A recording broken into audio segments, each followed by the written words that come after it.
audiobooks are filled with really great, generous people who only want to help you. So I'm really pleased with the team that we have coming in, and I think that they will get a great sense of how supportive and how much potential there is in our industry. So not only can you get a lot of work, but you can actually get help getting that work. VO Atlanta is the largest annual event for the voiceover community, with over 40 states and over a dozen countries represented. It really is the premier event for talent, for agents and producers, for directors and resource providers from all around the world.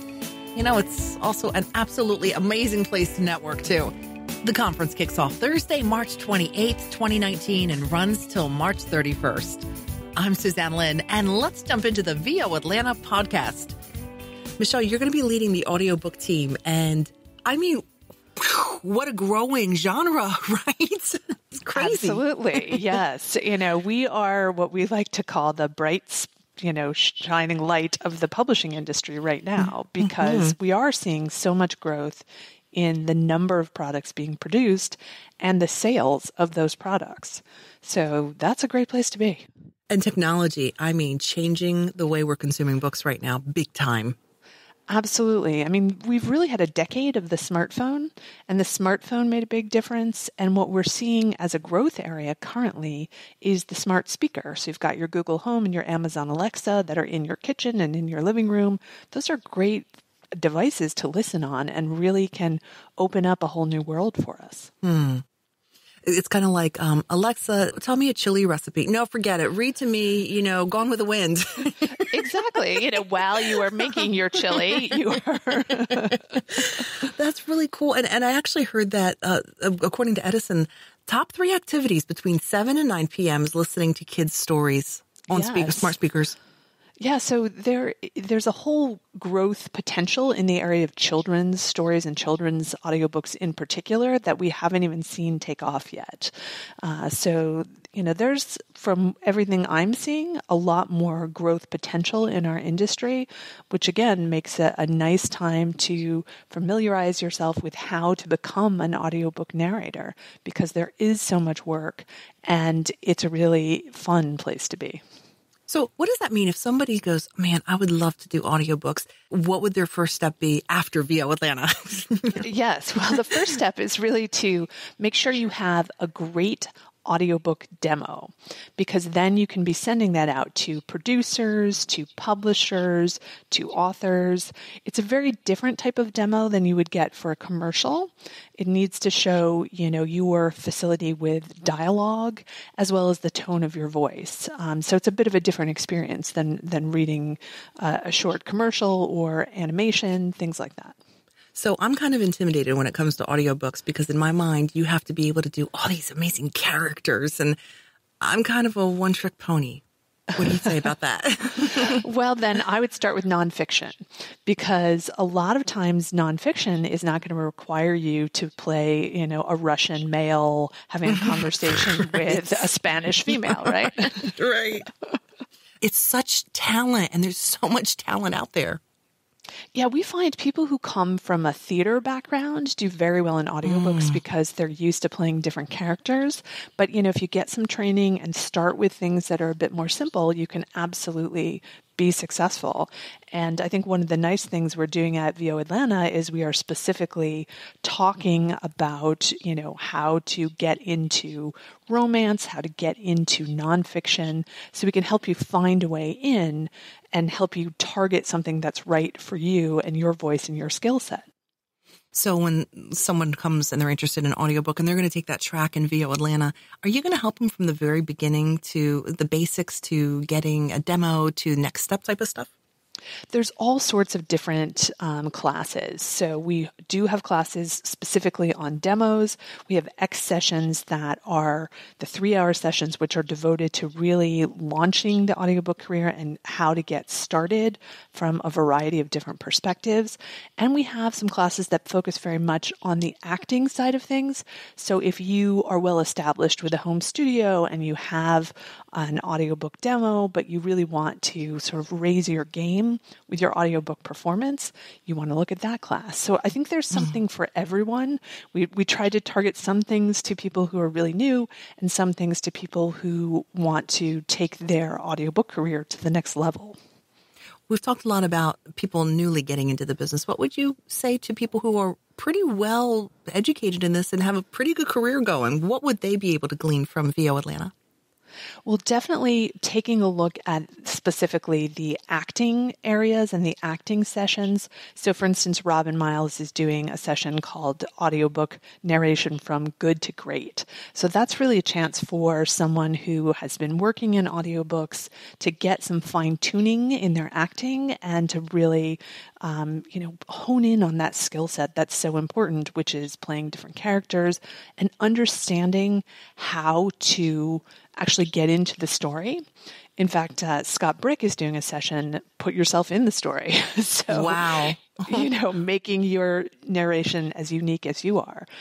So I think we've got a lot of great choices for all skill sets here. And I'm super excited. VO Atlanta is so much fun.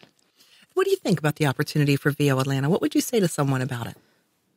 Well, I would say, it gives you a chance to really sample a wide range of VO choices and classes, and you can do things like get, a little taste of something, or you can really deep dive. And that's what I think is so nice. So I'm doing, business focused sessions where you talk about how to get your audiobook career launched. I'm doing an hour session as well as the 3-hour X session. So depending on where you are in your journey and how much you have choices. This is a really good opportunity for connections, isn't it? Networking. It truly is. That's one of the things I like the best about VO Atlanta is you meet people. It's kind of a fun and relaxed setting, and you never know. I mean, I recently cast a book for with someone that I met at VO Atlanta it's not like I was in touch with him every day, just he sort of stayed in the back of my mind. And then I was like, wait, I have this book. I think it would be good for him. I should reach out. Is that a world of auditioning, just like a commercial and promo and things like that? It is. There's some that are, especially now that authors are involved, there are some that are auditioned for. So usually a producer or publisher will reach out and ask you to read a particular section of a book, usually pretty short. Or some are just cast based on other works that you've done. So I cast a lot of books each year, and when the author is involved, oftentimes I want to make sure that their words can be heard, so I will have someone audition on a piece, or if I have something that is very similar that someone has already recorded, I'll send that to the author. But yeah, auditioning is part of it, but also sort of being on the rosters of publishers and producers. Mm-hmm. Then they'll reach out to you. I'm constantly reaching out to people going, I thought of you for this book. It's due in a month and a half. Can you fit it in your schedule? What else are you excited about for VO Atlanta this year? We are doing a Persons of Color Expectations and Realities for POC in the VO industry. That's led by Robin Miles, who is a teacher and audiobook narrator and just a great person to learn from.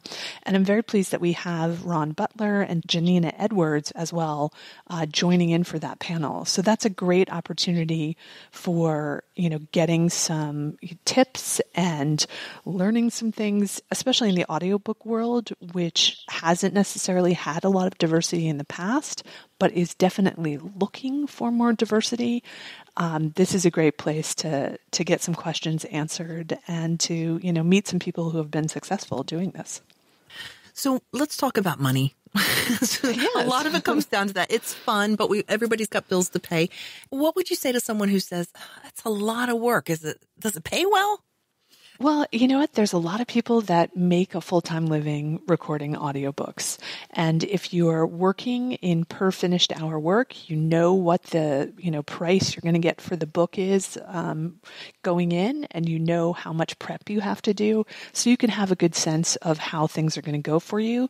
And frankly, the more you do, the better you get at preparing a book, getting more efficient, and being able to do really a ton of these. in the old days, when we didn't have some of the technologies and people went to a studio and were recording by flipping pages of a book that had been photocopied, those things took a lot longer. Many people actually record in their homes now off an electronic file and using, software that can, when you make a mistake, make it easy for you to go back and cover up that mistake and keep going. So the efficiency rate has improved immensely. And it's a great opportunity for anyone who's not in a big city near a studio to be getting consistent work. And that's what I love about audiobooks. In 2017 alone, there were 46,000 audiobooks recorded. So that's a lot of potential dollars in the narrator's pockets. And that's great that we can support so many people. I think it's one of the first areas that people think about as a voiceover artist. They go right to, I want to record audiobooks, but it's a very different animal than commercial and promo and e-learning. Yes. Can you talk about that? So, you have to like to actually read and have the stamina to do an audiobook. It's not something where you can sit down and read the same sentence 15 times and then move on to the next thing. You really got to power through. So someone who likes books a lot tends to be more successful at reading audiobooks because you get into the story, you kind of find your rhythm. And, it is a marathon. These are a long process to put these together. But again, the more you do, the better you get at it, and the more well-known you can become for doing exactly what you do, which is putting your voice into people's ears. And you can get really, really smart reading all these books, too. You get paid to get smart, right? Absolutely, or at least to enjoy yourself. There's some stories that people sit down with and they unfold before them and they're just really excited that they had the chance to be a part of the creative process on that book. So it's nice that there are so many people now out in the world listening who want to find a story that is told to them. And, in the electronic age, we come home at the end of the day. We've been looking at our computer. We've been looking at our phone. Our eyes need a rest. What better way to rest than to have a story told to you? It's like we're going back in time and returning to the early days of man and people telling each other stories. It's very romantic, really. Yes. I mean, we were all sitting around the radio and listening as a family, and there were some special conversations that were sparked in that time. Absolutely. And now you can sit around your Google Home doing that same thing. We invite you to check out the VO Atlanta website for the latest news and updates at voatlanta.me. And of course, you can register for the conference that's happening March 28th through the 31st. Hope to see you then.